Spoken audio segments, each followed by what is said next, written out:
Hello everyone, thank you for joining us today. We really appreciate your esteemed support. Without you, we won't exist. Thank you for always popping in whenever you see our post. God bless you immensely. If today is the first time you're watching our video, we welcome you specially. Please don't forget to subscribe and turn on the notification button. If you are watching on Facebook, also like our page, share and leave a comment. Let's get to the business of today.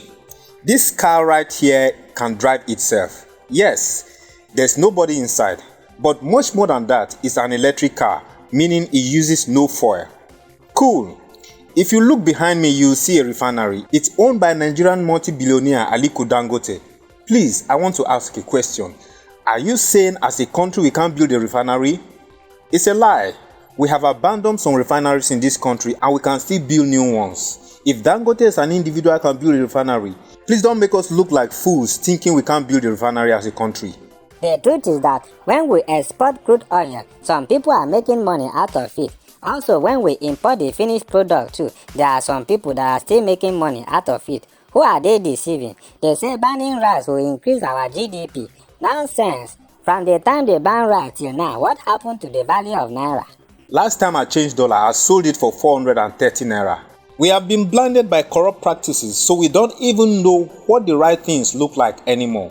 That's why someone was saying China and the Western world are building hospitals as a planned work to make money out of coronavirus pandemic, not knowing that they are only responding rapidly to the situation, the same thing our government is supposed to do. But because we are used to corrupt system, when we see others do the right things, we find it strange and we tag it abnormal. As I was saying, since your whole power lies in crude oil, the least you could do is to refine your own oil for your own consumption, then export the rest. That way your currency can gain value. We have crude oil, yes, we don't have any crude reserve. Coronavirus pandemic has shown us the future of our country. With the emerge of the pandemic, which has caused a lot of countries to lock down, meaning less than 10% of their vehicles are running on the road, no one is buying crude oil anymore. So the value of the Naira now had brake failure and started descending the value of less value because the brake pad has finished. The value of less value indeed. Naira has hit $450 to $1 recently. This is a strong network signal that COVID-19 has given us. If we like, let's wake up and start exploring the resources in our country.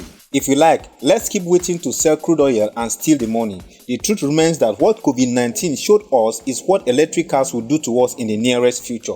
We all know how fast technology is advancing.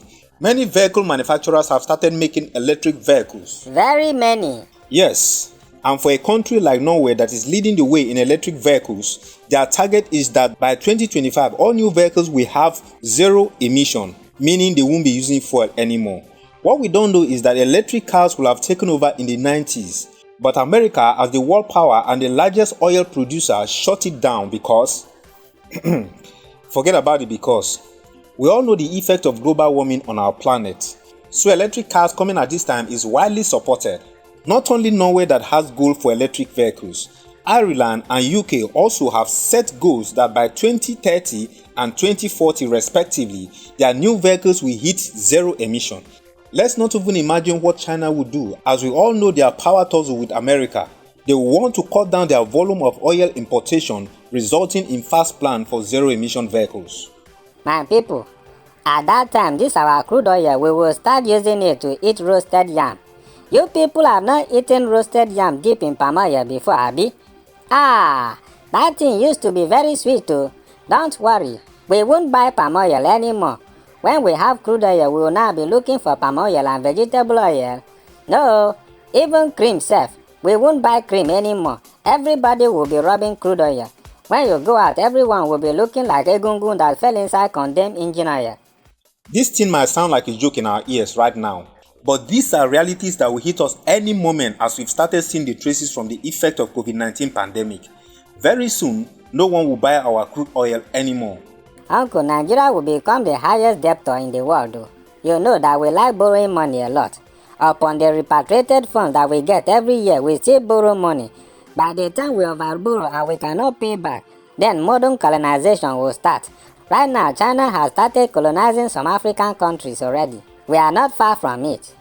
There are so many avenues to exploit and generate income in this country. Take only power for instance.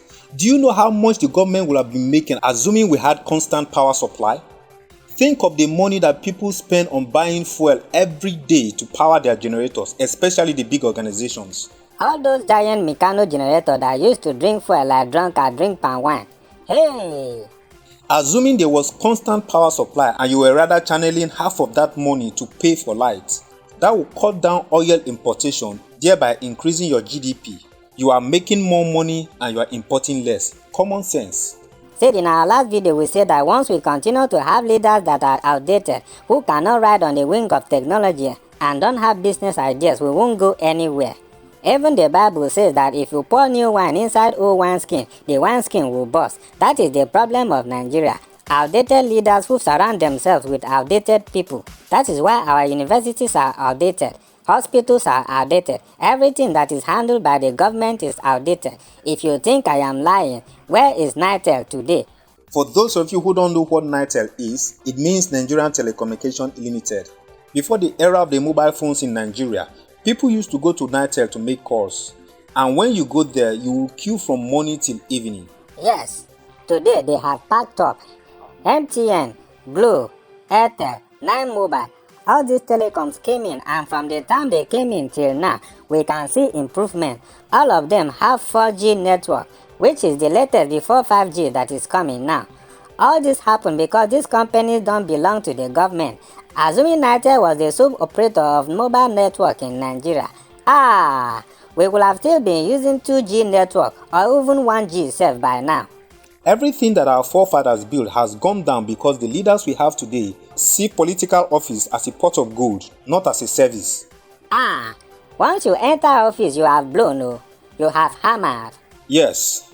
If not, why could we build refineries in the 80s? We built railways, universities, hospitals, and we equipped them, and these structures are still being used till today. No upgrade, no new structures built despite the era we are in. All our leaders from the 90s till now, what have you built? Our universities have books from the 80s. It is a holistic call. Let us rise up and rebuild our country. The rest of the world has left us behind. The electric cars are coming, and it's one threat that will paralyze our economy if we don't start exploring the abundance of resources at our disposal. We have many tourist attractions in Nigeria. Every state has at least one tourist attraction and mineral resources. Let's stop being hunters and become farmers. A hunter kills to eat, not thinking how it will be replaced. But a farmer cultivates so that he can multiply what he has in his hands. Not like these things are not achievable. These so-called leaders are just not ready to work. Let me say this. Cross River State once had a governor by the name Donald Duke.